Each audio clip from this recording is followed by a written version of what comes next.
and good morning to everyone. Hey, I said good morning, huh?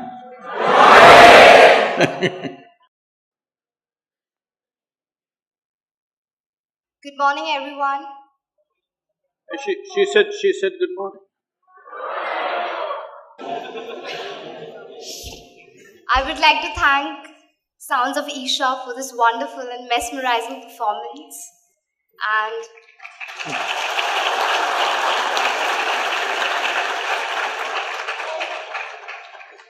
on behalf of IIT Kharagpur, I welcome the man of great prominence who has taken upon empowering the mankind with his knowledge and wisdom, Sadhguru.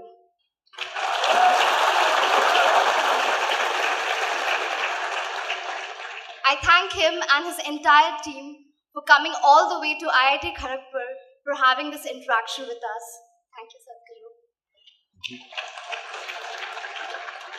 And now, without any further delay, we'll start with the questions which IIT Kharagpur is keen to ask to you. And before that, I give my introduction. Hello, everyone. I'm Shreya Satra, a third-year undergraduate from the Department of Electrical Engineering.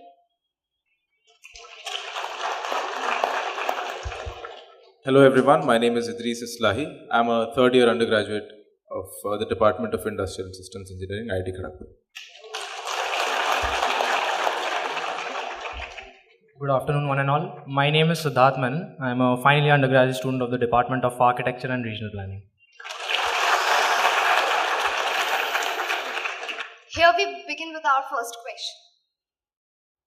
So, Sadhguru, the first question is, you've been traveling all around the world, meeting many number of people and affecting as well as helping their lives for the past 35 years as far as I hear.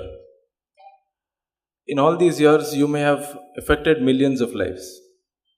I feel it's also the government's responsibility to take good care of people and to help them. So my question is, why don't you establish a political party and run for the people's representative?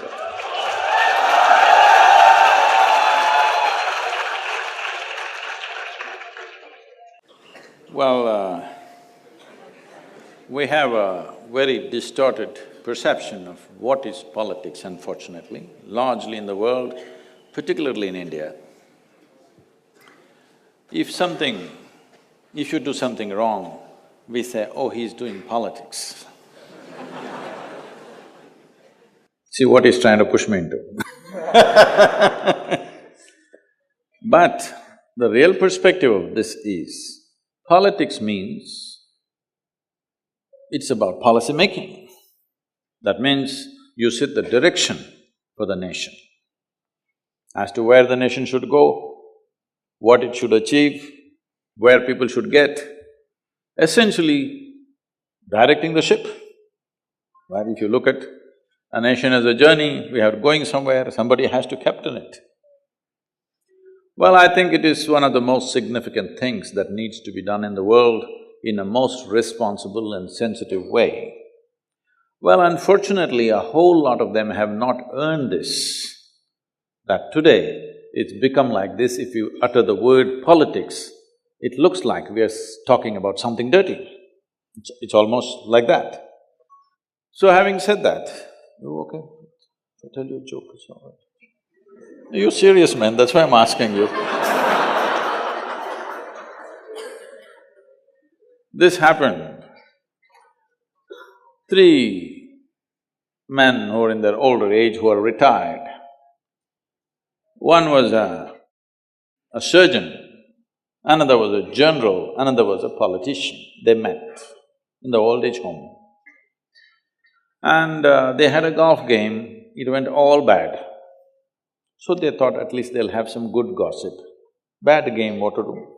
At least good gossip. So they started this and then they said, the surgeon said, of all the professions, the most important profession is that of a surgeon, because it is only by cutting the Adam's one rib and making woman out of it that this whole world happened. So what can be more significant than that? Surgeon's profession is the most important profession in the world. So the general said, oh, come on, it is clearly said that there was chaos and then order had to be brought in before this rib surgery happened. And who else but a general can bring order? Obviously, we were before you and only because we brought order, you could do this surgery. The politician said, you guys are getting it all wrong, but who created the chaos?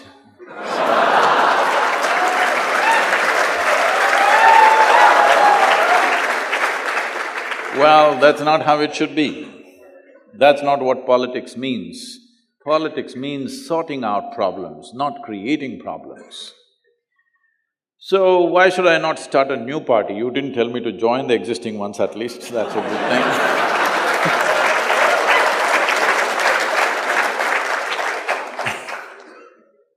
So, it looks like I have at least 1,000 votes here.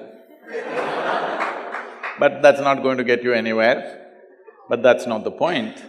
The point is this, there are two dimensions to human life. One is arranging the external situations, which is in a way policymakers' business.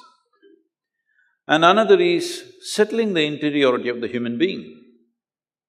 In this culture, we have always held settling the interiority of the human being far more important than arranging the outside. Because however well you arrange it, still if you are not organized well within yourself, still your life will be a mess.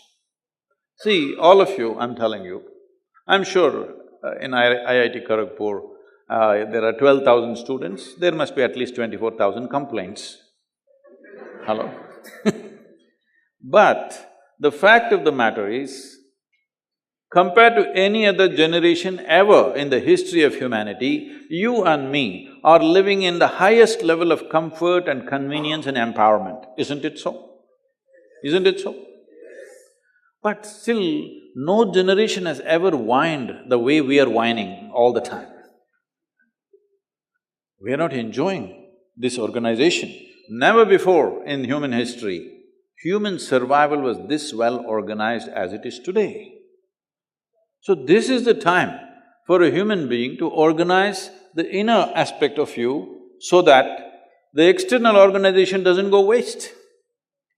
Why I'm saying this is, already there's enough proof in the world that people can mess up the most best organization on the outside can be messed up by internal things. 38% of the European population is on psychiatric medication.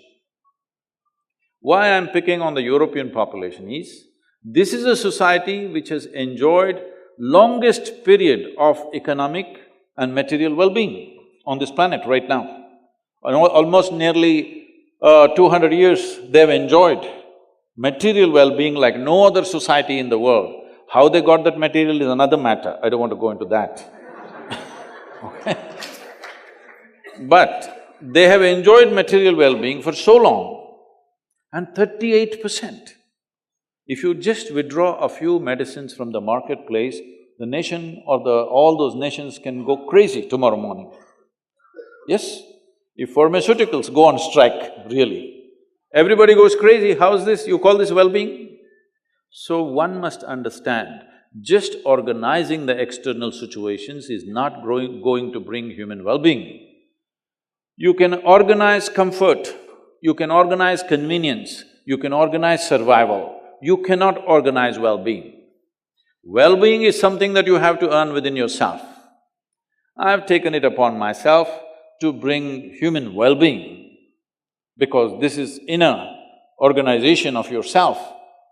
This is very important, otherwise all the bounty that the science and technology has offered us will go waste. And this bounty has not come free. Let's say we're sitting in the comfort of this hall right now. If this hall has to come up, every worm, insect, bird, animal, plant, tree has suffered, isn't it? Yes or no? For every convenience that you and me are enjoying, haven't every other creature on this planet suffered immensely? Hello? And when we cause so much suffering, at least we must be well. We sit in this comfort and we're miserable. We had no business to cause suffering to them, isn't it? In pursuit of our well-being, we did all this in the world. Are we really well? We are the most comfortable generation ever. But can we claim we are the most joyful generation ever? Unfortunately, no, isn't it? That's what I'm trying to change. So, politics, there are so many people eager to do, we need to change them.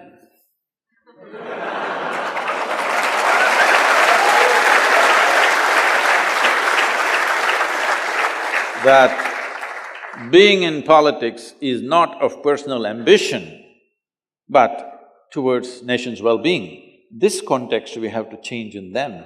It is not a profession, it is a certain service that you have to render. So if this context changes in their minds and hearts, which we are trying to change, that will be bigger than me starting another party. I think there are too many parties. Even the EVM machine is complaining because there are not enough slots for all the parties. They're not able to find enough symbols. All kinds of things. Bicycle is okay, it's a common man's vehicle, but anything and anything, there are gas cylinder, there's a broom and there is a whatever, all kinds of things, because they're not even able to find symbols. What symbol would you give me? So, he says turban. Then only the Sardarjis will vote for me.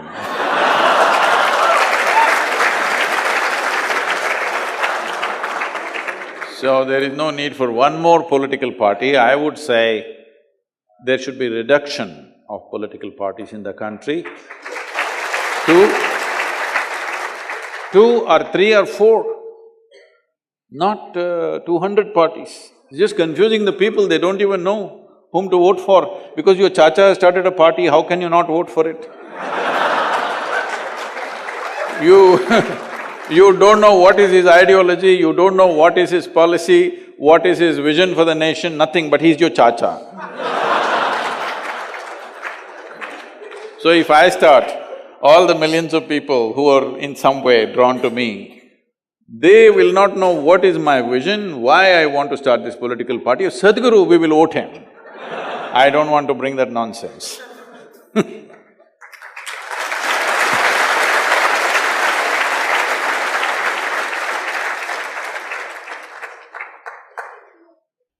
Sadhguru, I see myself relentlessly pursuing goals with a kind of a go-getter's attitude at times.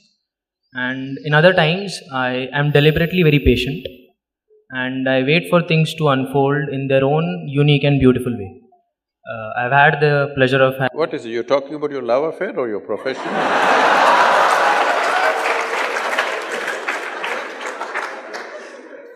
And I've had the pleasure of having wonderful experiences in both worlds. So, what I would like to ask you is, according to you, what is a better approach to things? But where did you find this out-of-the-world girl? Both worlds, he's saying.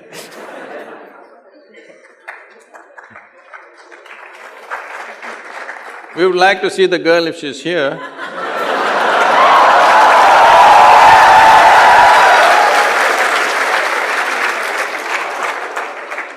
Well, see, in terms of doing anything in the world, well, we should know what we are doing, the capability, intelligence, all these things are there. But one important aspect that especially when you're young, you try to miss is the timing. If you don't time your actions right, even the best actions will go waste. Timing it. Is there… so people who don't know how to time it, they will look at the astrological chart and say, this is good time, bad time, auspicious time, inauspicious time. Because it's 9 o'clock, your girl was coming, it's Rahu Kala, you don't look at her. Hey, it's bombed, your love affair is over. So those who don't know how to time their life, they will start looking for standard charts, what is good time, what is bad time. There's no such thing. Timing is most important. This is something I'm constantly striving with people around me to understand the significance of timing. They all think the significance of the action they understand, but they don't understand most of the time the significance of timing. If the timing is right, even a small action will produce a huge impact. The timing is wrong, even if you push so hard, only little will happen. So timing is very, very important. How do you arrive at this? This is a complex affair because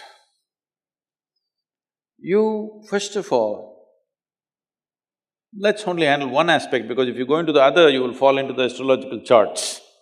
One aspect is, see, you as a human being, let's say you take 24-hour time, or if you want to take a longer time, let's say a week or a month if we take, in 1 month, 24 hours every day, 1 month long, 30 days. Are you in the same state of physical and mental competence? No. It's all the time going here and there. So when you want to hit an important shot, you must be at your best. So this timing you take care of it. Outside timing is there, that'll take a lot of experience and wisdom to time with the world. But at least with you, you time it. When you are at your best, you do important things. When you're not so good, you don't do it. Just 3 days ago, somebody in Bangalore was telling someone else here about his experience of driving with me. Many years ago, almost 8 years ago, he still remembers because it so terrified him. Because my right leg is heavy. So he said, the way he was driving that day, I said, Sadhguru, don't drive like this. He said, it seems I said, I don't remember, maybe I said. Because I look at it like that, I should have said. On a particular day when I'm on, I know today I can do anything and I will do it right, anything. Another day, I'm little not there. Then I know today I step back and I go a little more cautiously like everybody else, otherwise I go boom. So I'm driving that day like that and he's terrified. I said, don't worry, today nothing will happen because I'm in this condition. This day, nothing will go wrong for me, I'm on today. So this timing at least, there is also timing with the rest of the world, the situations. That will take much more experience and observation to hit the right thing at the right time. But at least the timing with yourself, that you are at your best. When you want to do important things, you are at your best. This must happen. Once you understand this, then you will realize it's extremely important to keep yourself at your best every moment of your life. Because every little thing that you do, if you learn to do it with as much significance as the so-called big things that you do, then you will see the cumulative impact of that over a period of time is so big, you didn't do anything big, you did only little things. But these little things add up to something phenomenal simply because you took care to do those little things with absolute intention and attention, intensity of expression of what you're doing. So one fundamental thing, before you realize and read all these things properly within yourself and around yourself, one simple thing is just this: you don't decide what is important, what is not important. Just pay as much attention to everything the same way and apply yourself with the same level of intensity. If God comes, same intensity. If an ant comes, same intensity of attention and involvement. You just do this, everything will sort itself out. Right now, the biggest problem with human beings is they think this is important, that's not important, this person is great, this person is no good, this is okay, this is not okay, this is God, this is devil. This is their problem. In this, they're becoming half alive. Because half the time they're not there, because they think it's not important. Tell me, you're breathing right now, is it important? Yes. So you must do it with total involvement and intensity. Then we'll say, we'll call you a yogi. You understand? You at least the beard is coming. You better learn to breathe properly. No, the beard doesn't just grow on a yogi, it grows on every man. Why they have removed it, you must ask. Nobody knows. So, if it is not important, you must stop it, isn't it? Just do this one thing. There is no such thing as important and not important. Whether you look at your friend or you look at somebody you don't like, you're doing something important or important in socially or not so important socially, as far as you are concerned as a life, every moment of your life is equally important. Everything that you do is important. What is not important, just don't do it. Why are you investing in your life? Why are you investing your life in something that you think is not important? You're doing something silly, let's say. I think it's not important, it doesn't matter. But you think it's important. Only if you think it's important, you must invest your life in it, isn't it? Otherwise, why? If you do this, you'll arrive at the timing, it'll take a little time, but you'll arrive at the timing, and that timing is extremely important, extremely. You've watched games, let's say maybe cricket or golf if you watched. Always everybody is talking about the timing of hitting the ball. Strength of hitting the ball is not the thing, it's the timing. Somebody hits the same ball with great amount of, wasting energy. Another person just flicks it, it goes to the same place. It's a timing. That is true even in your life. Timing is the most important thing because the time that you have in this life and the energy that you have in your life is limited. It's a limited resource. Nobody has endless energy, isn't it? Nobody has endless time. So, you have to time it right. First thing is to start observing yourself. When you're at your best, you must do. And now, if you observe yourself sufficiently, you will see you have to be at your best every moment. There's no such thing as this is important, this is not important.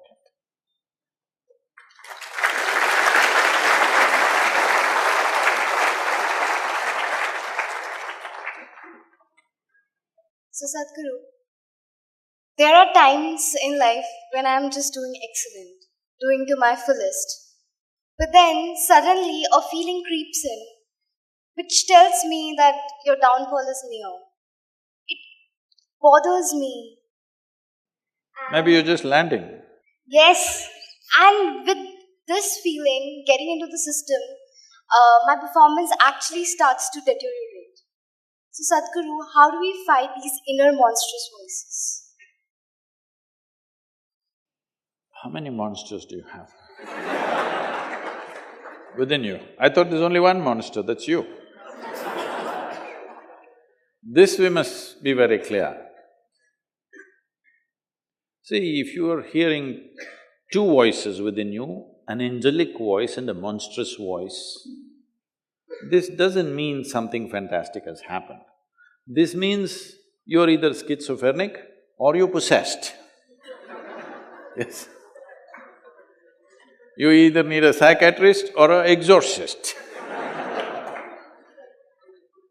So, this is very important. This people are doing in the name of religion, in the name of spirituality, in the name of so-called modern solutions to everything. In many ways, this is finding expression. In India, we have a huge vocabulary for these things. If you say anything to anybody, oh, this is my ahankara, this is my ego doing this is my soul, this is my this is my that. Well, if so many people are speaking from within you, if so many people are stuck in this one body, this is a ailment, isn't it? Hello? If there is more than one in this body, is this an ailment or no? Only one. This body is designed for one, isn't it? This is the most fundamental thing you must do. There's just you and you and you in this. There is no another. The moment there is another, this is a trick. Initially you play this trick. When something happens well, of course it's me. When something didn't happen, I don't know, some other voice, somebody else, my ego, my…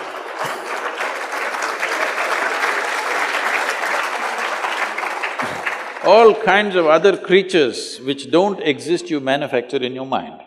You can call it Atman, Paramatman, God speaks within you, devil speaks within you.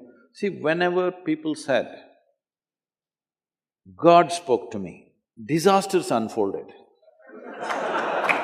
Yes, have you seen this? The President of the United States at one time, about 15 years ago or 18 years ago, said, God told me, oh, what a disaster, 600,000 people died and a whole nation destroyed. That is the kind of things always happen when God spoke. Because I want you to understand, it's not about God speaking. When you want to say something absolutely illogical and unreasonable, you bring the God and the devil.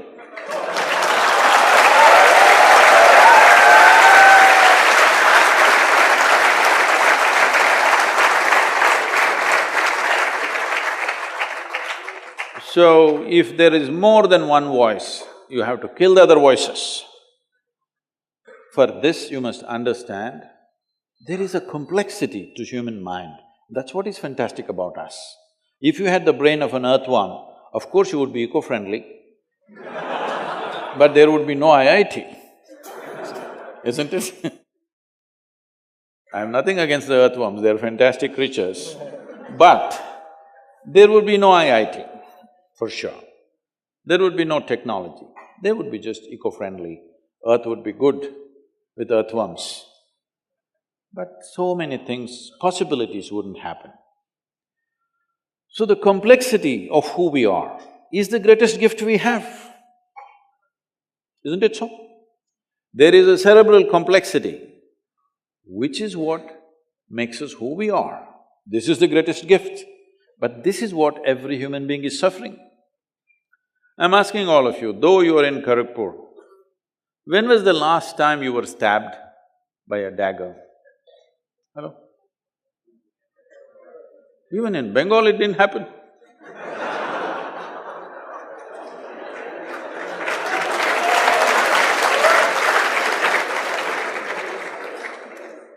They're really ignoring you, okay?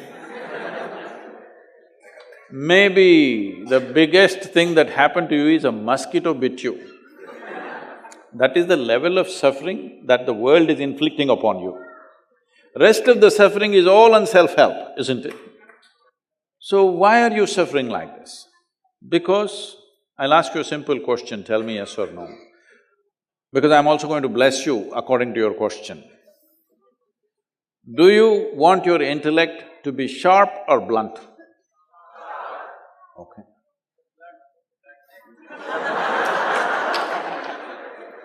What department are these guys?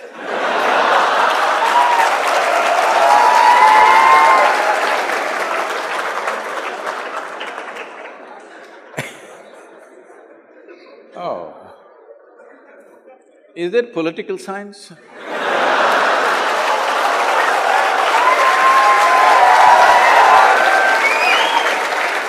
Is it one of the disciplines, sir? Is it one of the disciplines in the…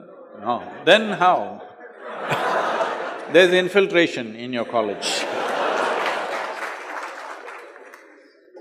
So, you naturally want your intellect to be sharp.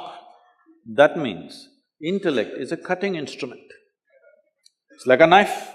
The sharper it is, the better it is, isn't it? So there are children who are being tortured here by me. The parents have come out of their eagerness, but I'm not singing a lullaby or anything, I'm talking like this. So suppose there is a very sharp knife here, would you give it to the child? Why? Not because a knife is dangerous, because the child may not be steady enough to handle such a sharp instrument, it could hurt itself or it could hurt somebody. So right now, after millions of years of evolution, we gave you an intellect. We means I'm on the side of nature, okay? We gave you a sharp mind. Now you're cutting yourself all over the place and you're complaining about it. No, when something is sharp given to you, you must learn how to hold it, isn't it? You have to learn how to handle it. If you hold it at the wrong end or if you move irresponsibly, you will cut yourself. Right now, these are all individual expressions of someday I feel like this, someday I feel like this. Human beings essentially are going through a whole lot of suffering. somebody is in the war zone, somebody is in a famine zone, I will leave those human beings because that's a different scene. But the rest of the people are all suffering only one thing, their own intelligence. If you took half their brain away, they would sit peacefully. Yes or no? No demons, no gods, no voices, peaceful. Yes or no? So we are complaining about the greatest gift that we have. The only reason why compared to all other creatures we are dominating here is because of our cerebral capability, isn't it? You're not as strong as an elephant, you're not as ferocious as a tiger, but the poor tiger needs to be protected today. It's no more a tiger burning bright in the forests of the night. Poor tiger, we need to save it because of the sharpness of our mind, we are able to just about do anything. And this has become the problem. So this has become the problem because we gave you a very complex machine and you not bother to read the user's manual and you're trying to handle it blindly. Now all kinds of things will speak. I want you to understand this. In the cases of schizophrenia, the largest number of personalities that have happened or manifested in one human being that they have studied, there could be more somewhere else, but what has been studied and recorded is 32 full-scale personalities in one human being has been studied and recorded, 32. That is like 32 people are living in this body and talking different languages and incredible capabilities. This guy speaks Bengali, that guy speaks Kannada, that guy speaks Malayalam, or like this. They just pick this up because everything that you heard somewhere is recorded. If you want each one of them, you can make it into a different personality. Right now, maybe there is no conscious memory of… Here in this… I'm sure in this campus, so many people are speaking so many different languages. If there are 3 Tamil people and they're speaking Tamil, you didn't understand a word of it, but it is recorded. If you want, you can make that into a person of your own and tomorrow start speaking Tamil. And that person knows Tamil. You as a person do not know. That's how complex mind is. It has a million chambers. You will never get to explore all of it. But the important thing is, you must establish within yourself, there's only one you. Only then you can use this, otherwise it'll use you because it's too complex. Everybody is afraid today, wherever I go they're calling me for all kinds of artificial intelligence conferences in the world, and their fear is, it'll take away our jobs, it'll dominate our life, it'll take over the world. I said, yes, if you remain as stupid as you are, it will. For sure it will.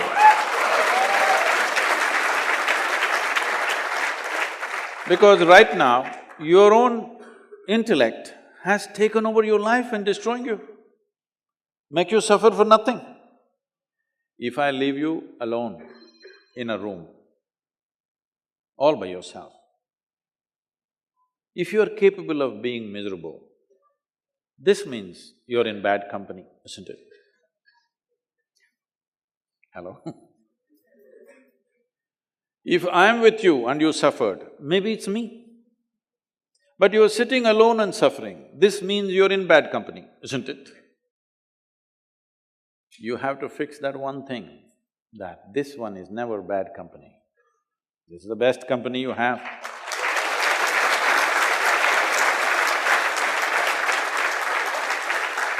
For this, there is a simple treatment. This simple treatment is just this. You start seeing this much, whatever happens to me in my life, good things happen, ugly things happen, nonsense happens, great things happens, doesn't matter, whatever happens and whatever did not happen in my life, it's all my responsibility. Now, there'll be only one person. If you see this is my responsibility, there'll be only one person. Otherwise, God will speak here, devil will speak there, Atma will speak from here, Paramatman will speak from somewhere else and they'll drive you crazy. See, most of the society is in different levels of madness. If you're alone and if you can suffer, you're in some state of madness, isn't it so? Only thing is, you're in a socially accepted level of madness. You have to graduate to go into a asylum. But without anybody doing anything, if I am able to cause enormous misery to myself, is this the case or no? Hello? This is the case, isn't it? But because everybody is in the same state, we think it's normal. No, it's not normal. Somebody coming and doing something good to you or bad to you is a possibility. You should never cause damage to this, isn't it? Hello? If you are causing trouble to this, obviously you haven't figured out the fundamentals of your own existence. This is why it is very, very important that I'm not starting a political party.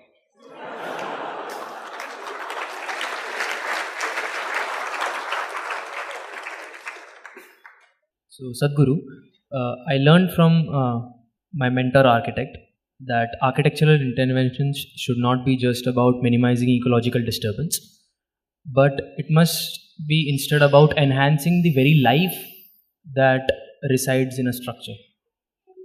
So, as an architecture student, I would like to know if design has the ability to heal and improve the quality of the life of the people occupying a structure. See, if you look at the physical world, whether it's your body or a blade of grass or the planet or whatever, the physical universe is all about geometry, isn't it?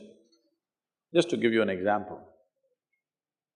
It's about 3 years ago maybe, and I'm walking through the yoga center, which is… people generally think it's very well, its architecture is unique and different.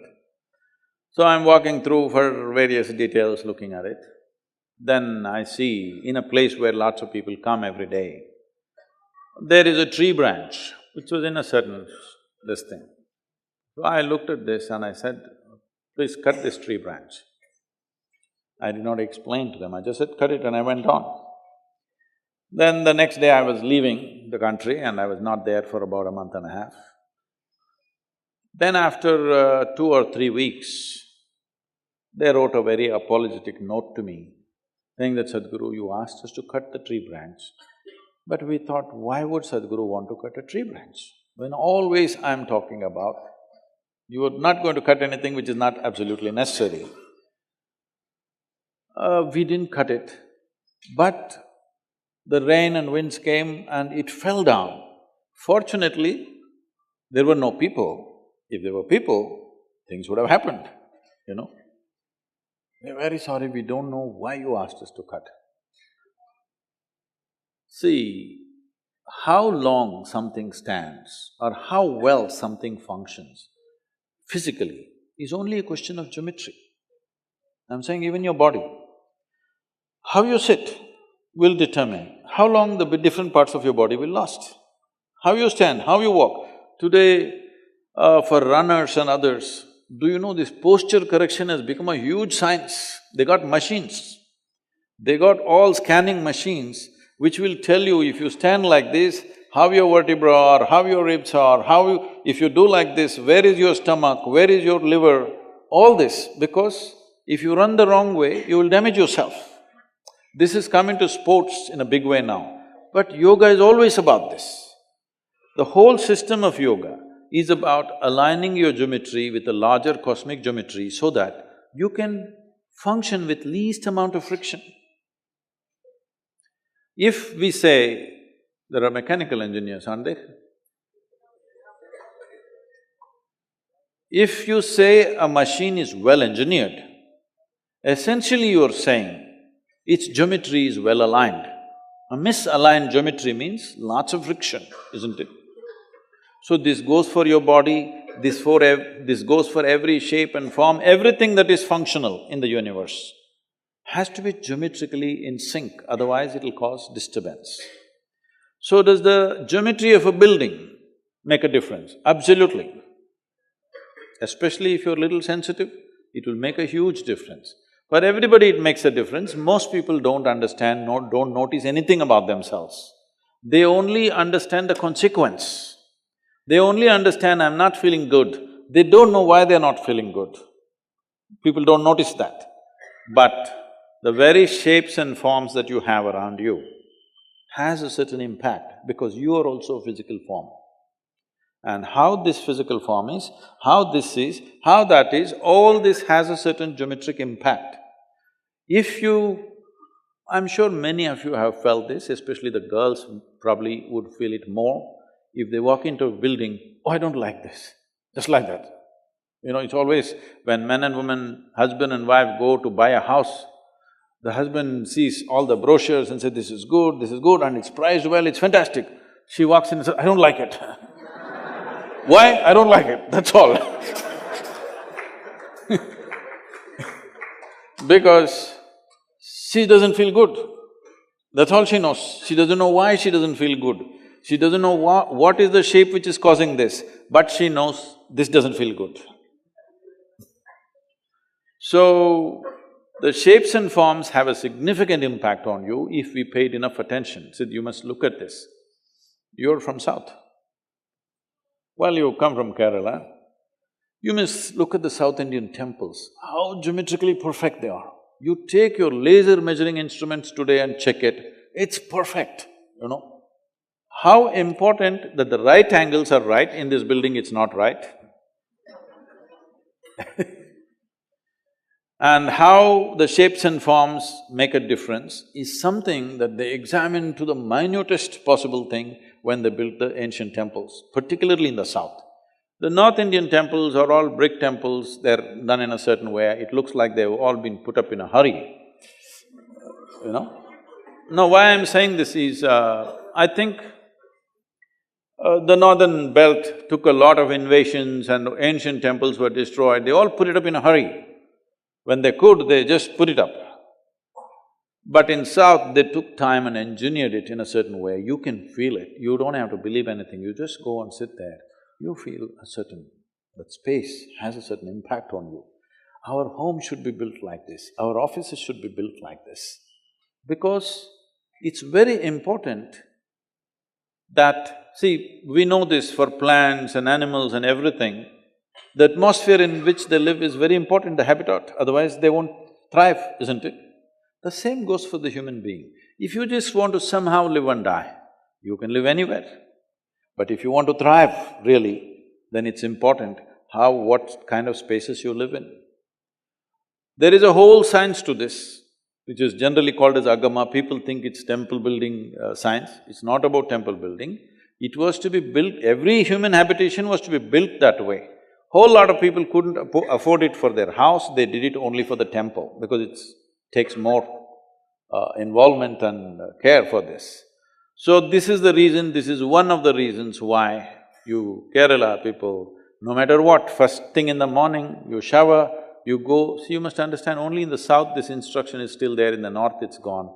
In south, even today this instruction is there, if you go to the temple, you don't have to pray, you don't have to appeal to some god, you just have to sit there for some time. Have they told you?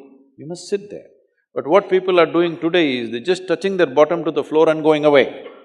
That's not the idea. The space has been built with such care, you must sit there and experience this and allow your system to make use of it, because this is a geometry too. The entire system of yoga is just this. The Hatha Yoga is all about correcting your geometry constantly, that if you walk through the world, you will walk through it effortlessly. If your geometry is not right, then you will see every point you will get tangled up. So, architecture in India is right now, except a few, the new architecture that's been done, unfortunately we have a serious, mental enslavement. Whatever is done in the Western countries, we're doing it not considering our weather, the temperatures and everything simply. Even our clothing is like that, largely. If you go out of IIT, probably most of you will be wearing a suit, a jacket and a noose around your neck. in 40 degrees temperature. How to wear a jacket?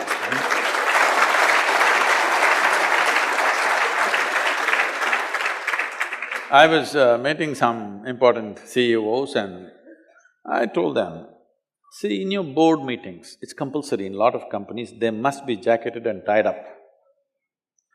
I said, a CEO means people expect he will do the most sensible things. I mean, now we must understand, a large company means people have handed over their own money, their savings, their hard-earned savings to somebody and expect this guy to do the most sensible thing. But this guy wears thick jacket and a tie in 40 degrees temperature. I don't expect this guy to do sensible things. So, architecture is not just about the buildings, the very ways we sit and stand, the furniture, even our clothing is architecture in a way, all right? We may call it by different names, we may call it design, fashion, but it's essentially about shapes and forms. It's very, very important. It's time we bring it because last 50 years or so, since 1950, since this IIT, we've been in a survival mode, desperately trying to somehow make our people survive in this country. Now we have come to a reasonable levels of well-being, though it's not touch every human being, at least large segments have come to reasonable things. This is the time that we need to look at more sophisticated way of existence. And it's not always expensive, it is not. We can create something very wonderful. You must come and see, we've created buildings. See that right now, I'm telling you the simplest thing. Right now, this is a flat roof, I don't know what is this roof outside? A-frame, is it? It's A-frame. So right now, between the roof and the gravity, there is a fight. Going on or not? You may not see the fight, but it's happening. There is tension here. And one day, someday, who do you think will win? The structure or the gravity? Gravity will win. So we created structures which are standing up not because of the strength of the material, but simply because of the perfection of geometry. So it's the gravity which is holding it up, not gravity pulling it down. You must come and see these buildings, they're unique and fantastic. The one thing I'm very proud of that we created, the building is designed to last for at least a minimum of 3,000 to 5,000 years. Because there is no material, they're deteriorating. There's no steel, there is no cement, there's no concrete. It's just burnt brick. See, even if you go to Mohenjo-daro or Harappa or whatever the most ancient civilization, what is it that you find? Burnt clay is the only thing that survived. It's burnt brick and just lime, which is holding the thing up. It's not the strength of the material, it's the perfection of geometry. Unless it's seismologically sensitive area, so we put it on sand beds. So it takes small shocks. Suppose a very major earthquake which opened up the land happened, only then it'll come down, otherwise it'll not come down.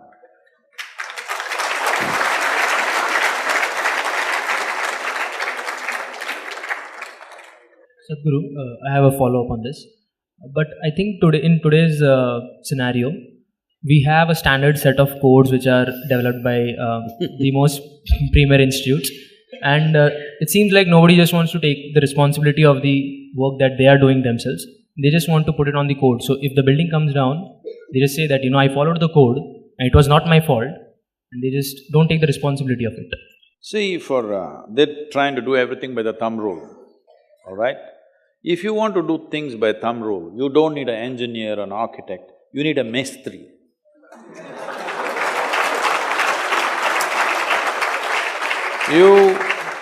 You call yourself an architect because you think beyond the standards, and what they say, this big member is needed, you get the geometry of it right and put this big member and still make it safe. That is where an architect is, otherwise a mestri will do it. So Sadhguru, in the campus we can find a large number of couples who spend almost all their time together.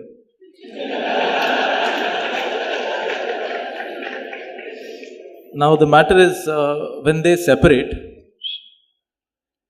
at least one of the two people has to go through a time when they are completely alone. And at that time, because they don't have the person they had for the entire day, negative thoughts start to come inside their head. So the question a lot of us have to ask is, how can we be both happy and alone? Because in my understanding, these are not two words that go along with each other. Oh, it's a popular question.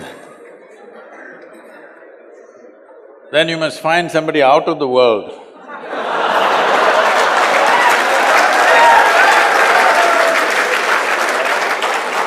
That means she's not in this world, you're safe.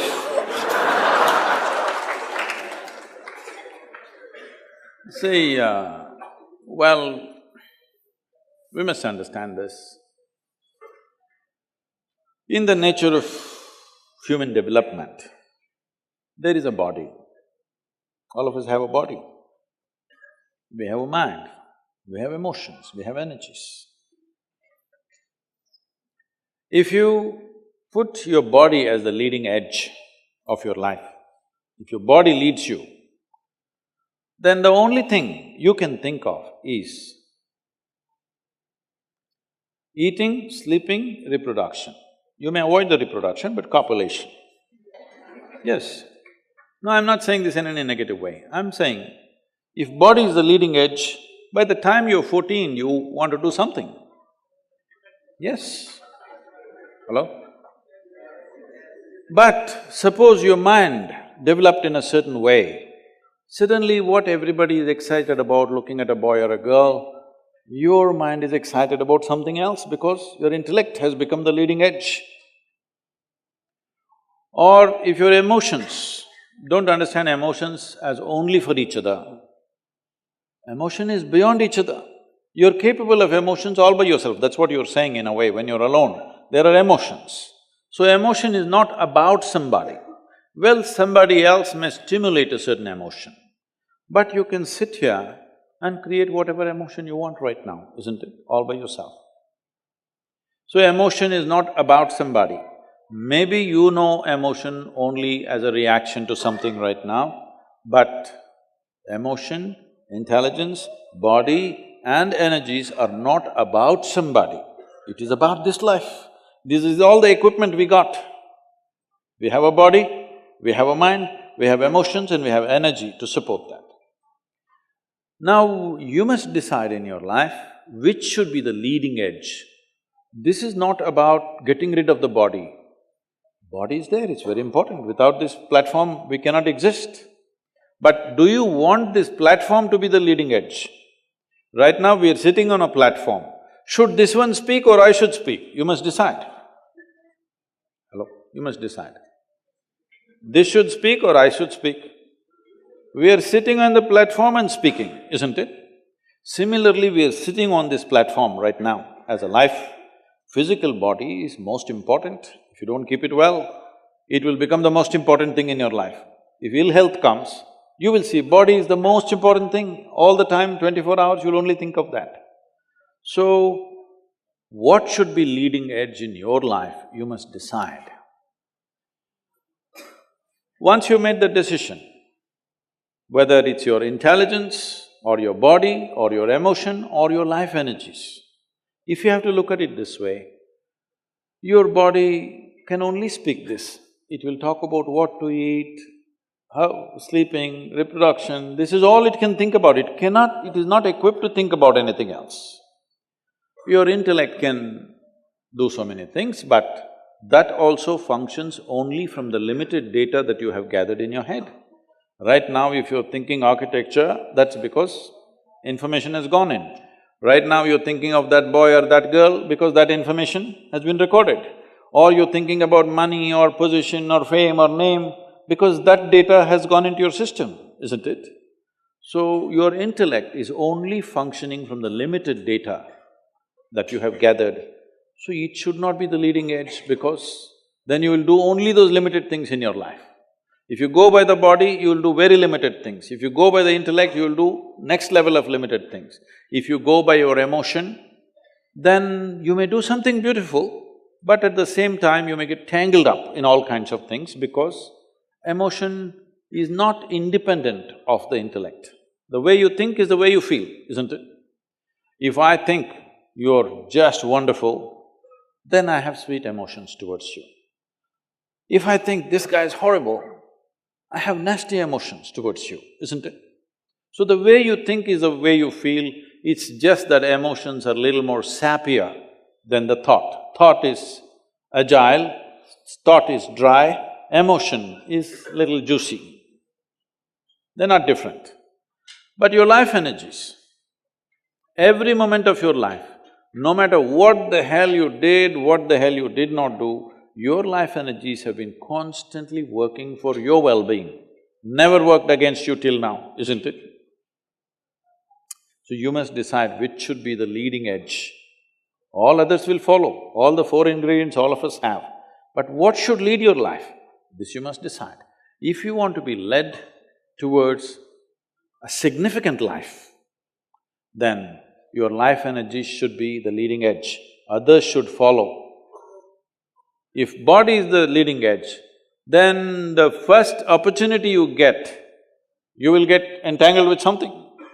And of course your emotion and your thought will come and play havoc with all that. Is it right or wrong? I'm not somebody who looks at these things in a moralistic way, but this is a time of your life when you must build yourself up.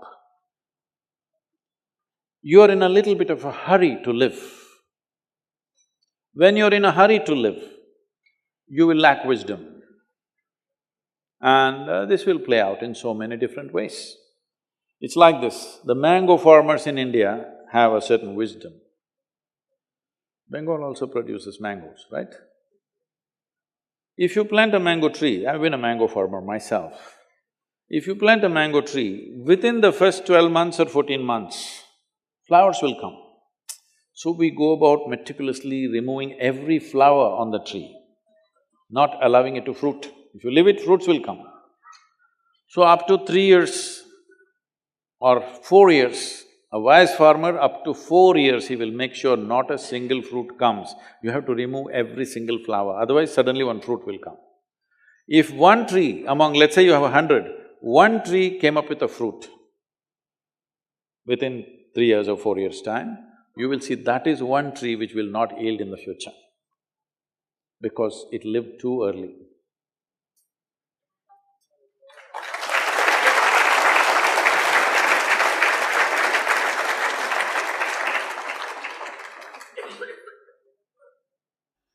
So Sadhguru, I have one last question from our side. Sometime back, I happened to be in a situation where a friend of mine was drunk. So when she was in the drunk state, she was repeatedly saying that please don't judge me as I'm drinking, please don't judge me. It is… but she has lost her judgment, but she doesn't want you.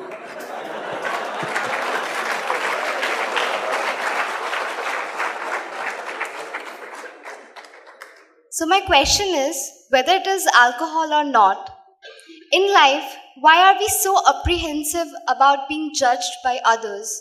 And how can we not let this come on our way of being happy?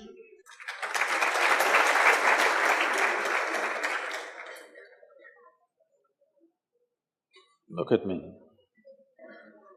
See, I'm always stoned.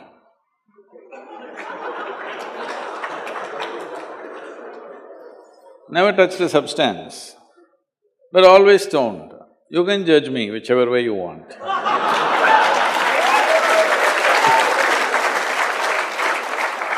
Because one thing is, I'm stoned in such a way that I have not lost my judgment at all. And at the same time, whichever way you judge me has absolutely no impact on me because I'm completely stoned.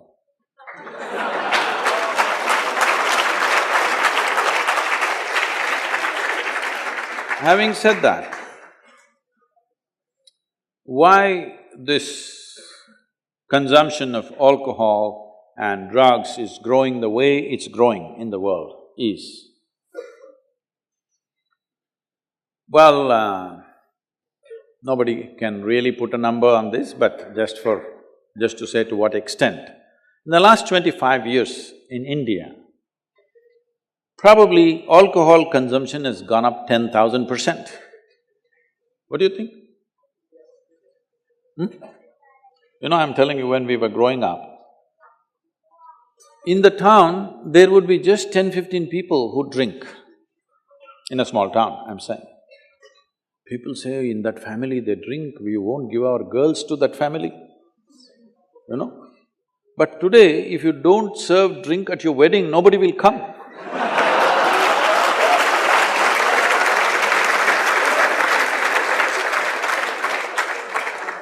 So why this need for alcohol and drug has gone up so much? This is because the heavens have been collapsing. Yes. I was in Bangalore just 3-4 weeks ago. There were over 8,000 people doing a 2-day program with me. And just casually I asked, how many of you think you will go to heaven? Only 5 hands went up. Then I asked, are you all the hell people? No, it's just that both heaven and hell have collapsed in people's minds. This happened. Okay, I'll tell a joke too. One day, a nice Catholic girl, Mary, came home and she was distressed. Her mother asked, Mary, my baby, what happened? Why are you like this? She said, Anthony proposed to me. So mother said, isn't that wonderful? You've been with him for so long, is it good he proposed to you? Why are you unhappy about that? Mama, he sins with me without any regret. And he doesn't even believe in hell. How do I marry him? The mother said, don't you worry, my child.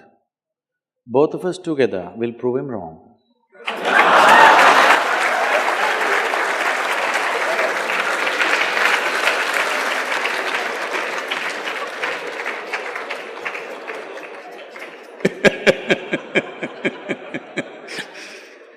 So, heavens have collapsed. When I say heavens have collapsed, it's like this. Maybe you heard this somewhere. You know, there was a Sunday school going on in Alabama. Alabama is a very special state in the United States. So the local priest was going full fire. But unfortunately, the audience were not like you, they were all tiny tots. Catch them young policy. Full force he was going. He was enjoying his own rhetoric so much. He stopped midway and asked, what do you have to do to go to heaven? Of course, little Mary in the front row stood up and said, if I scrub the church floor every Sunday morning, I will go to heaven. Absolutely. Another little girl stood up and said, if I share my pocket money with my less privileged friend, I will go to heaven. Correct. Another boy stood up there and said, if I help people who are in need, I will go to heaven. Correct. Little Tommy in the back bench stood up and said, you gotta die first.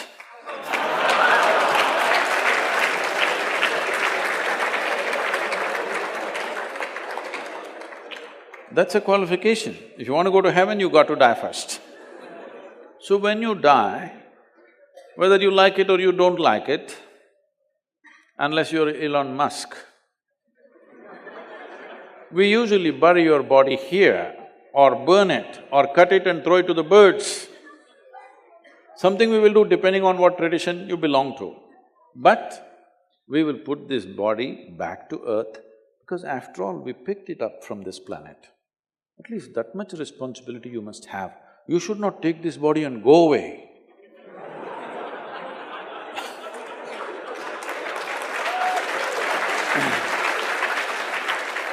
So, fortunately, nobody can take it and go.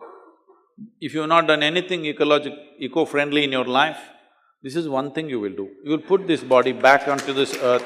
It's a very good thing. So you went to heaven and you…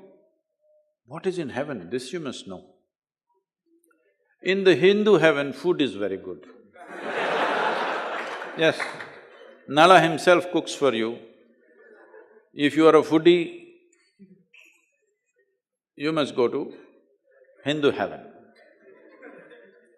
In another place, there are those white-gowned ladies floating in the clouds. They usually don't have legs, they're just floating. Because to float, you don't need legs, common sense. If you like that kind of ambience, that's where you go.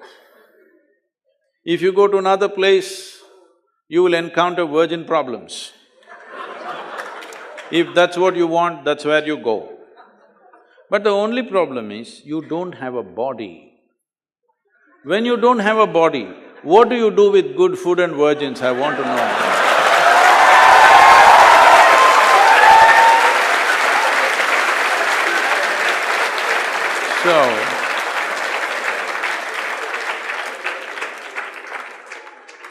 See, this is the first time in the history of humanity that this many people in the world can think for themselves. Otherwise, your priest, your mullah, your pandit or a book was thinking for you. The first time that so many people can think for themselves. Or they're thinking right, thinking wrong, there are many issues about that. But they're thinking right, thinking wrong, but they're thinking. First of all, women. Till about 50 or 100 years ago, a woman was not even supposed to think. She's not supposed to think. This straight away 50% of the population has burst into the thinking process. It's a huge number. For the first time, this is only second, third generation which is beginning to think for themselves. Otherwise, they were not even supposed to think. So when so many people are thinking, see, when you talk to somebody, you think somebody else is illogical, but in their mind, there is some kind of crazy logic functioning, isn't it? When you get into argument with people, you see this. You think you're logically correct, but the other person also thinks he is logically correct.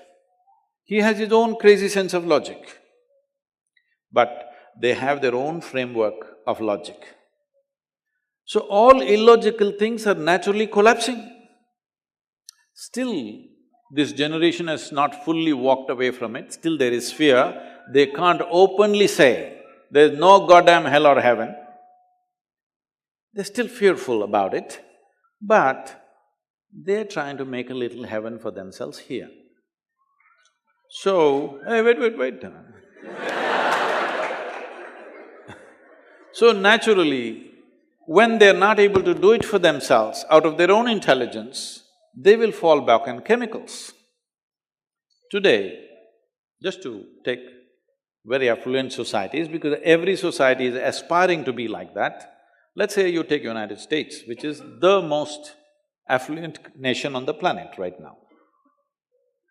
I don't know if half the IIT after graduation will be in United States, because wherever I go in US, whoever I meet, they say, I am IIT this, I am IIT that. So, 70% of US population is on prescription medication. Another 30%, of course, buying it off the back streets.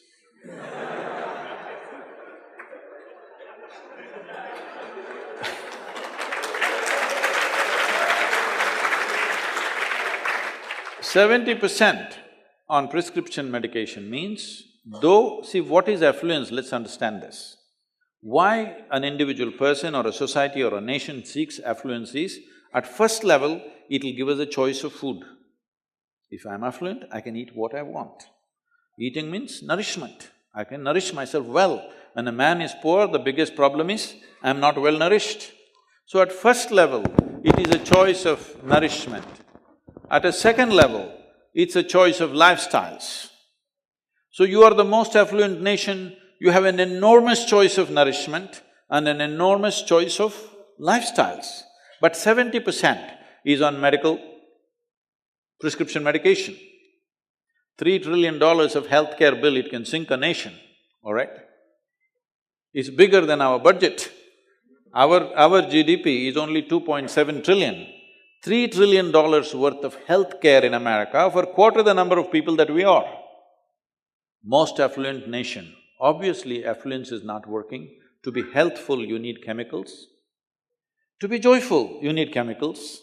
To be peaceful, you need chemicals. To be ecstatic, of course, that is ecstasy. So, I'm not even looking at it morally. It's never a moral issue for me. All I'm saying is, if we become chemically dependent, because there's also another scale. The food that we eat is full of chemicals, the water that we drink is full of poison. Some genius came up with this idea that you can poison the water, kill all the bacteria and it won't poison me. I don't know where this idea came from. Some genius idea this is. Because on this planet, all life, whether a single-celled animal or the most complex creature, which is we are made the same way. Essentially, the fundamental design is same. What kills a bacteria also kills us, maybe it takes a bigger dose, that's all. Water is poisoned, air is poisoned. Air, I believe, will get purified in the next 10 to 15 years' time because a whole lot of movement is happening in that direction. Air we can handle very easily. The biggest problem is soil and water. So that is another level of chemicals. If 90% of this population right now is on chemicals, believe me, the next generation that we produce will be a generation which is much less than us. If we produce a next generation less than ourselves, we have committed a crime against humanity. Because the next generation must be at least one step ahead of us, otherwise we've lost it. We've lost the entire process of civilization when we produce a next generation which is actually less than us. So, we are heading towards this rapidly unless we teach individual human beings how to simply sit here and be blissed out. Stoned enough or no? Just look at me. But am I conscious enough, alert enough, clear enough? If there was a way to intoxicate yourself without losing your judgment, without losing your awareness, without losing your intelligence, it's a great thing. Intoxication is a fantastic thing. Only problem is, it takes away your judgment, it takes away your intelligence, incapacitates you. That is the problem, isn't it? Because life is about enhancement. Life is not about crippling yourself. Now in the name of intoxication, you're crippling yourself, all right? This happened. Shankaran Pillai was walking in London. You know London? He just came out of an Irish bar and he put one leg in the gutter and kept on dragging and walking late in the night.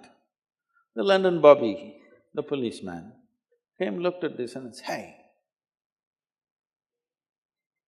you look totally drunk." The Shankaran Pillai said, "Are you sure?" He said, "Absolutely, you're drunk. Look at the way you're walking, half in the gutter, half on the street." Shankaran Pillai said, "Thank you so much. Thank you, because I thought I was crippled."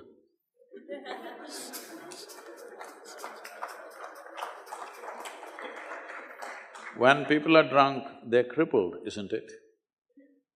If you could be drunk without being crippled, you could be enhanced, it would be great. Is it true? Ask anybody, you're not in the medical sciences, but ask anybody, is it true that this body here is the greatest chemical factory in the universe right now? The universe that we know at least?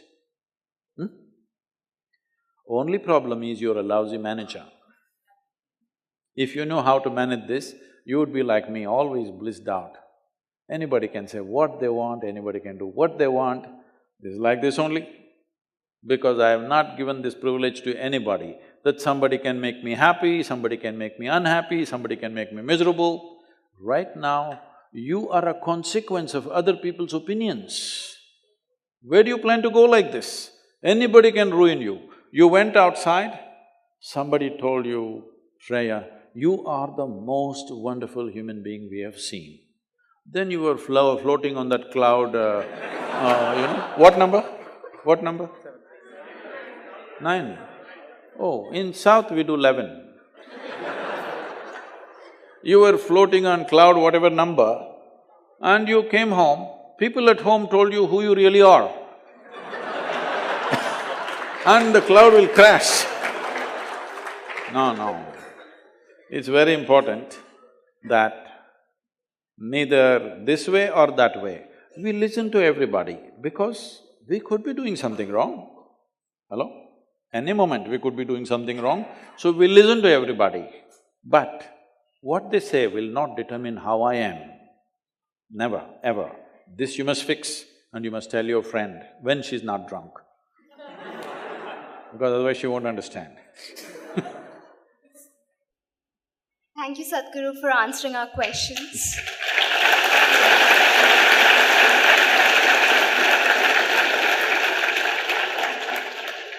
We want to ask you a lot more things, but due to time constraints, we'll move to the next section of social media questions, where a lot of people have asked various questions on the social media platform, and we would request you to answer a few of them. So the first question is from Georgie. Sadhguru, we know that you are always a game for adventure, but many young people mindlessly get into adventure sports and even lose their lives in the process. What is your suggestion for the youth who get into adventure sports? Well,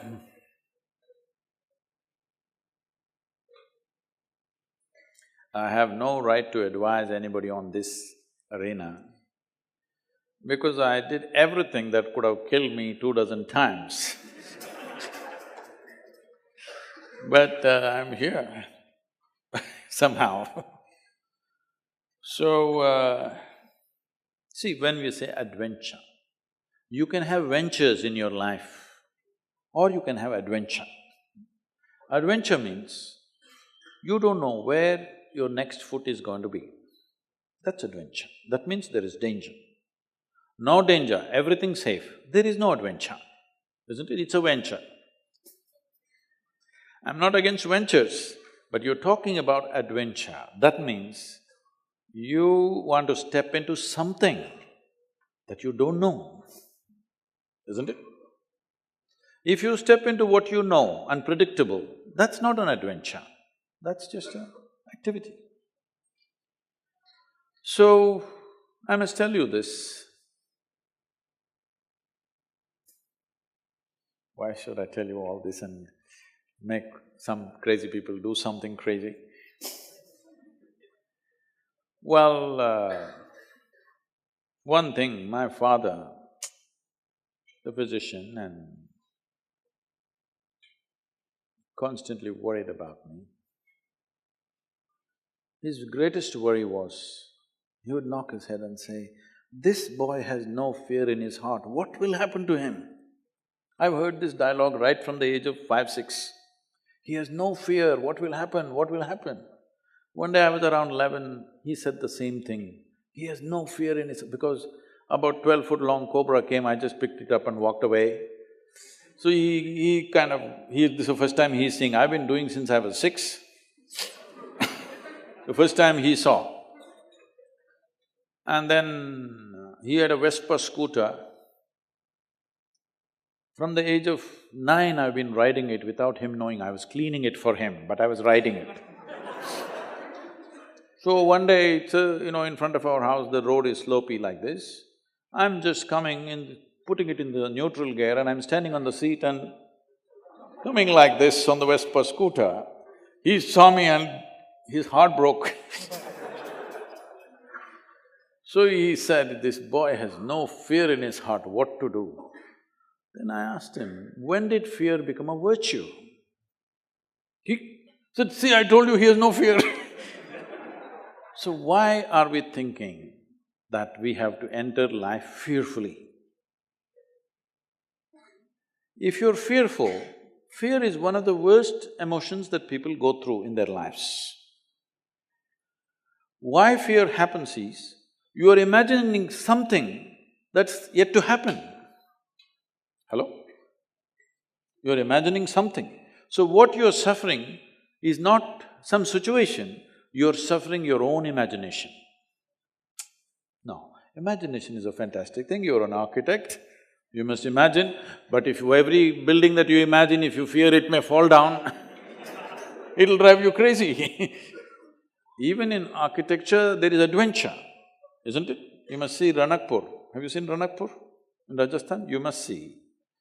Ranakpur also has Kumbhalgarh within 20 kilometers. It's the second largest wall on the planet. Most Indians know because we keep all the things that we should be proud of a secret. The second largest wall on the planet, which if you look at it aerially, you would mistake this to be Great Wall of China. It's that big. But most Indians don't even know there is a wall like this, it's in Kumbhalgarh. Close to that is Ranakpur. This architect is a madman. But he's a very super sane madman because he knows what he's doing. See, if you build a building, this is a temple with 1,000 columns. If you're thinking about safety, what would you do? Just in case over a period of time, if one column collapses, because those days the material is only stone, there is no steel and concrete and stuff.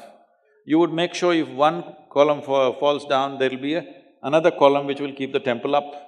No, he built it in such a way, the audacity of him is such, if you pull down one column, the entire temple will come down. His pride in his intelligence and capability is such that he made it in such a way, if one column comes, the temple should not exist. And it's standing for over 500, 600 years without any issue. You will see something like that in the yoga center. We built an elliptical dome, no steel, no concrete. And at the top, it's only 8 inches thick. And just to freak people, I left a 9 feet diameter hole. People said, this will going to collapse. It will not collapse. If you don't have any adventure in your life, in whatever you do, it doesn't matter, in every sphere of life, there is room for adventure. This means you must trust your capability and competence and one step more than that. There is a risk, of course. If there is no risk, there's no adventure, isn't it? So will young people get killed? Yes, unfortunately, sometimes it does. Before I became 35 years of age, at least 12, 13 of my friends died. Some in motorcycles, some in hang gliding and all the things we were doing together, some of them died. Well, they didn't kill me, but could I live without having done all those things? No. Even if one of those situations had ended me, still I would do it. Not simply out of egoistic jingoism that you want to do something others cannot do, it's not about that. It's about stretching yourself beyond your limits somewhere. But today, the world is far more organized, there's a whole lot of equipment. When we were doing it, crazy things, we had no equipment of any kind. We just did things just like that. But today there is safety equipment, there are systems, there are nets and there are so many things. Well, one of you should start a venture in adventure and bring the right equipment and everything. See, right now, some of the young boys, when they get the two-wheeler, they want to do some stunt, as I was doing, standing on the scooter and riding. They want to do those things. I'm saying, if you cannot stop them, only thing is, they should not be doing it on the street. We must create a space where they can do it with a reasonable amount of safety. Is it 100% safe? No. Nothing is 100% safe. All of us are mortal, isn't it? But we must create reasonable levels of safety where youth will go through adventure with the minimum amount of risk. No risk adventure, there is no such thing. I was one person, people were very surprised when I spoke for Jallikattu in Tamil Nadu. They said, Sadhguru, you cannot say this. I said, see, are you capable of building sports arenas in every village? Can you make them play football, this one, adventure sport, everything in the villages, can you? There's really nothing. The only thing that they have is a traditional sport where once a year they play, which is risky, of course, but it comes from a tradition of doing something. It's risky for the animal, it's risky for the man, actually more risky for the man than the animal. When I spoke for it, everybody resisted, you can't say this.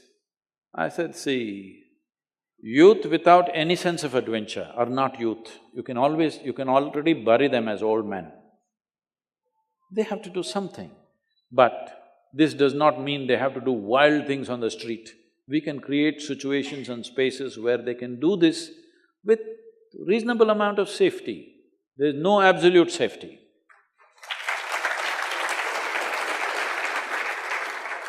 Some of the parents who are here don't approve of this, but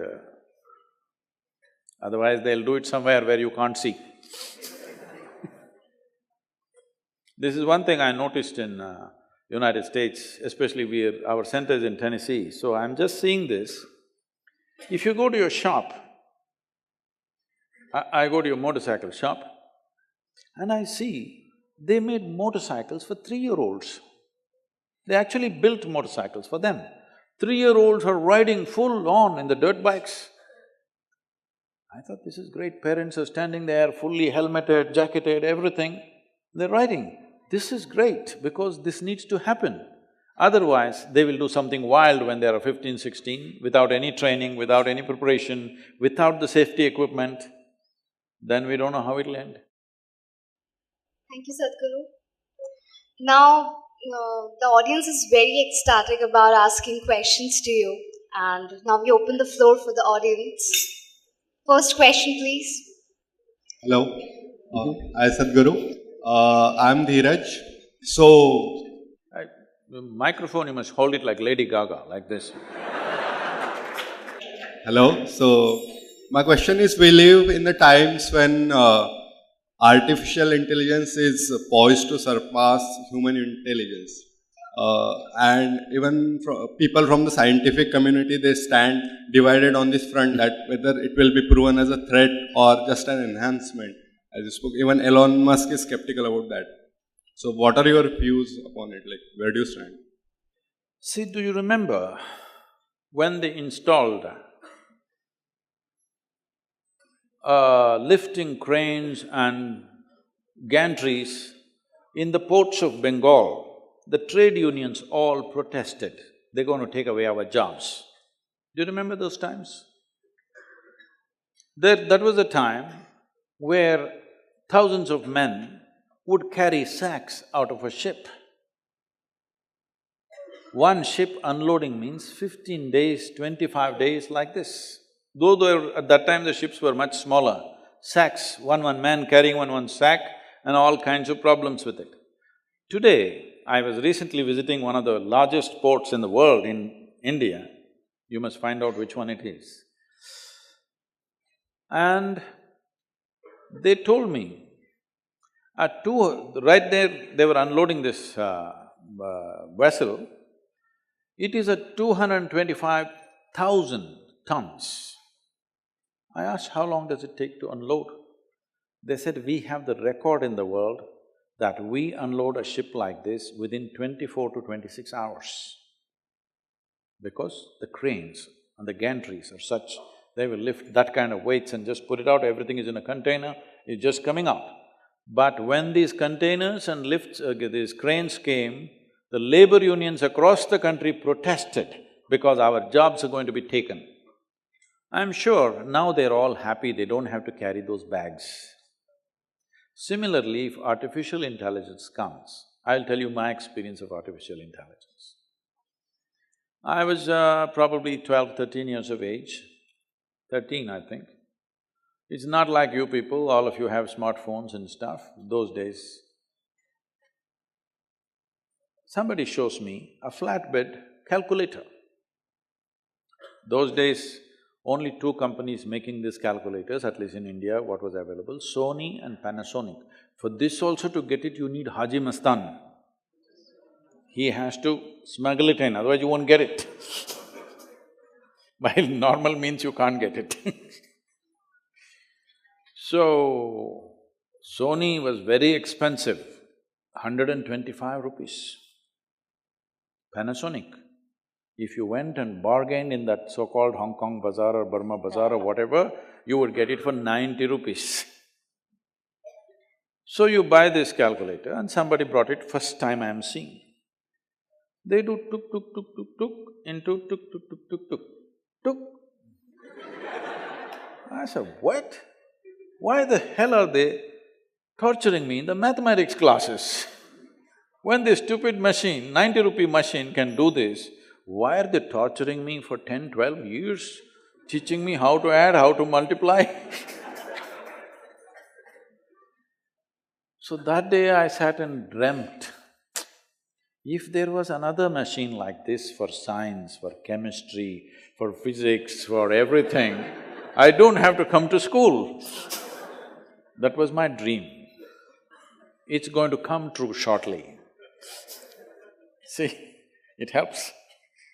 It did not come true when I was going to school, but it's going to come true very shortly. Don't you find this Google lady, though you are in IIT, this Google lady seems to know more than you any given day? Hello? So it will come, what you are going to learn in 25 years of education is in this much gadget. Today there are phones with 600 GB of memory. You're not a match for that, isn't it? So this is the problem with our education systems, this is a terrible European influence on us, that we have been made to believe, most human beings are believing that memory is intelligence. Memory is not intelligence. Memory is just information. If you misunderstand information as intelligence, then whole generations have paid a price for this, except a few human beings who spoke in a big way in every generation till now. Rest are all a big drag. I'm telling you, in every human being, there is a genius. The question is, they must find the right habitat, right atmosphere for that genius to blossom. But right now, if you go on imposing loads and loads of memory on their heads, their genius will never spark because they misunderstand memory as intelligence. Because if you have some information that the guy next to you doesn't have, and you just speak it out, he thinks he's a fool and you think you're smart. This is the difference between a city boy and a village boy.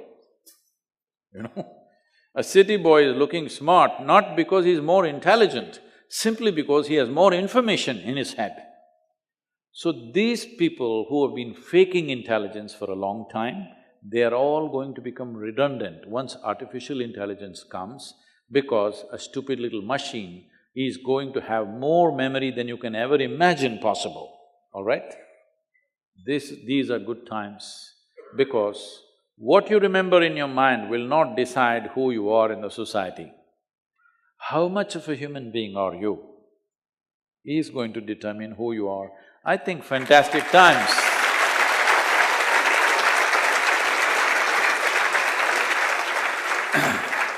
I think fantastic times for humanity is just about coming.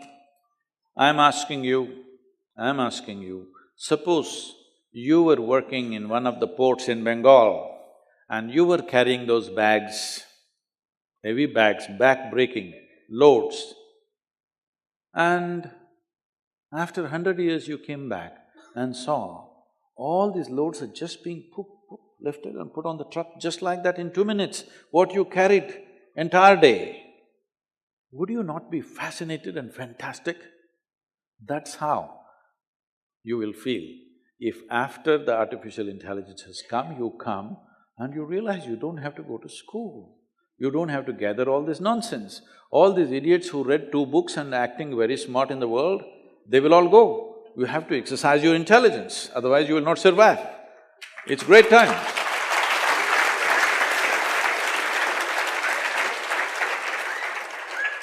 Namaskaram, Sadhguru. Yes. Sir, I have a personal question, sir. My name is Abhay, sir. Sir, I want to ask, there is some event that happens to me frequently. Whenever I go to somewhere, just like department, if I go to department, and it happens to me frequently. Whenever I return, if I meet some person while going, I meet the same person while coming. It is a random time. You must be going into the restroom.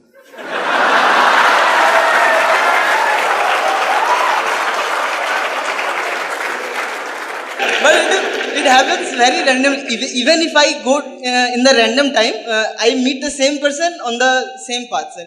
I don't know why this happens to me. From my childhood, I have been observing this. I don't know why. What is the answer of this? Why this happens to me?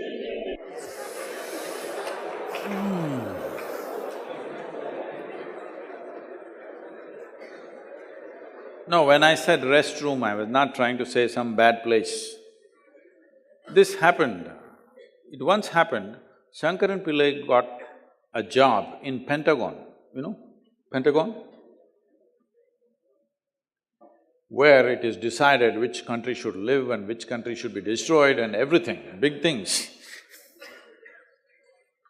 So, he sat in his appointed office for a few days. Then he moved his table and chair to the corridor and went to all the Penta corners. After much moving around, as he was moving around, the entire Pentagon staff became suspicious. Is this some kind of a agent or somebody? Why is he moving his table and chair all over the place? His computer, his table and chair is moving all over the place. And then he settled down in the men's room. Then they thought, this is really something, because this is one place everybody goes. So, he's really up to something. They watched him, they checked his background, they checked his emails, they checked everything. They didn't find nothing wrong. Then they told the Pentagon psychiatrist, just look up this guy. Either he is a super spy or he's crazy. He must be something, just find out. Then the psychiatrist just walked into the men's room as if he has to use it and pretended to pee. Then casually struck up a conversation and just asked, why are you sitting in the men's room? Table, chair, computer, everything, why are you sitting here? He said, I moved all over Pentagon, but this is the only place where people seem to know what they're doing.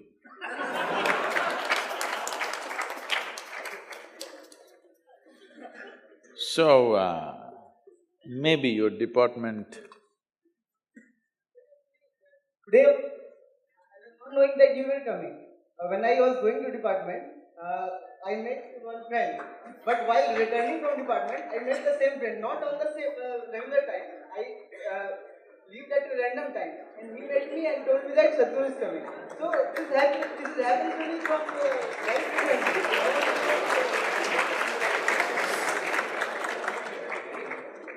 See, if you're in a specific department, you usually tend to meet the same people. You must change the department and see you'll meet different people. I understand what the confusion is about. You seem to encounter the same people a bit too often. That will completely change when you leave the IIT and go out. All right? Before that, it is like this. I will tell you, I have been… these days I'm not doing early on, my father is an ophthalmologist, okay? So, he was giving glasses to so many people and various kinds of things. So I discovered a simple method. There was one guy in UK whose name was Bates. So he has a Bates method of improving vision. I saw this and I saw He had some sense and he had figured out a few things, but there were many things he had not figured out. I developed that into a different level. I took off spectacles for thousands of people who had vision defects. Today they are all living, thousands and thousands of people who don't have glasses anymore. That includes my daughter. She's still living without glasses. Early on, when she was 7 years of age, they prescribed glasses. My father, being an ophthalmologist, believes 100%. Once you have short sight or long sight, there is no way that you can take it away. This is the medical conclusion. But I can show you thousands of people who don't have glasses right now because they did certain things with themselves. In all this, I will just explain one thing. See, right now there's a crowd of people. You simply just look like this. You will see the faces that you know, somebody that you know, that face looks very clear. Rest of them are just a blur. That out of the world,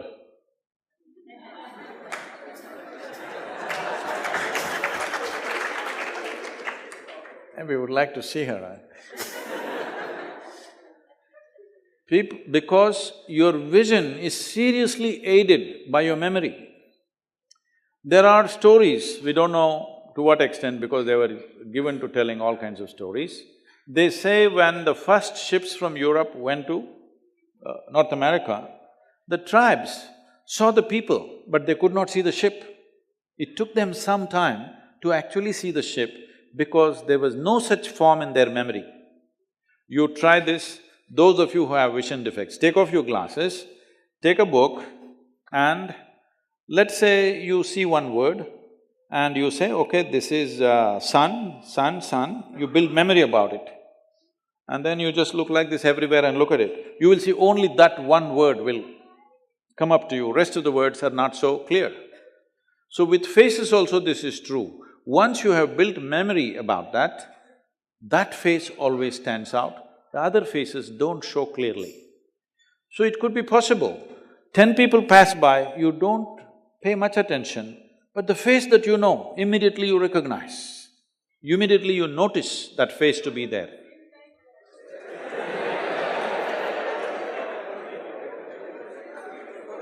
Now, this problem will be solved when you leave the institution.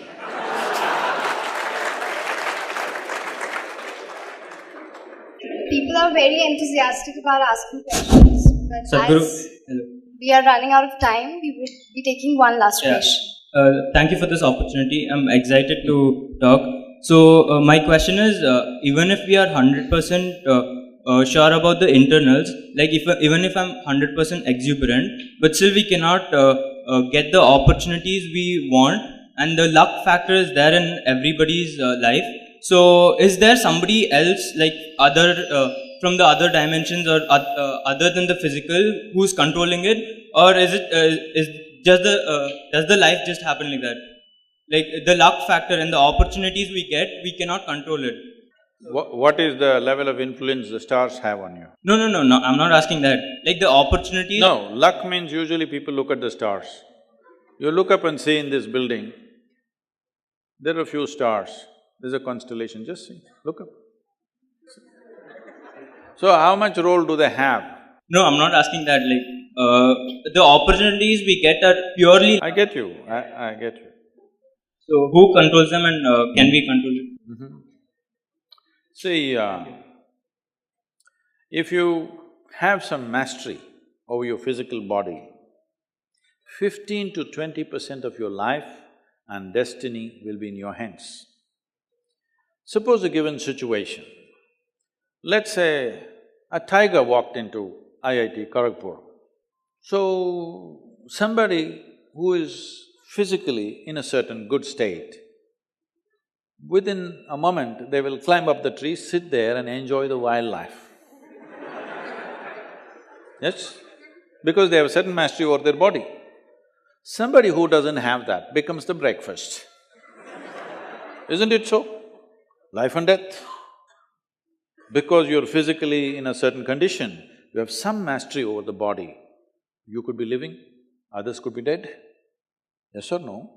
In any given situation, it is true.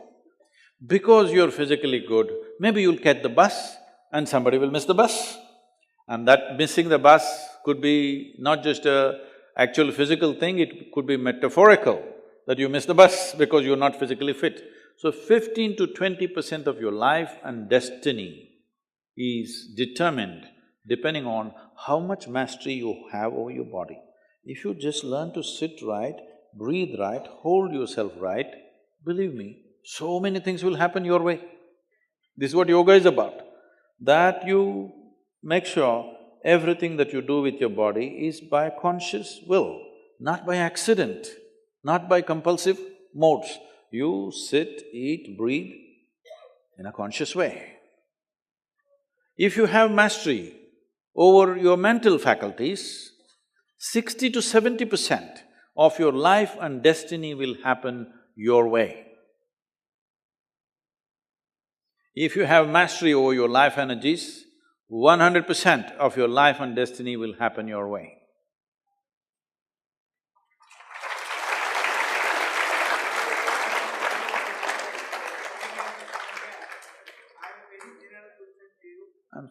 She is the boss, sir, here. Program to you, first of all. I have gone through most of your YouTube recordings, but I found that most of the questions which you are answering of your inner experience, because of that inner experience, answer is very beautiful.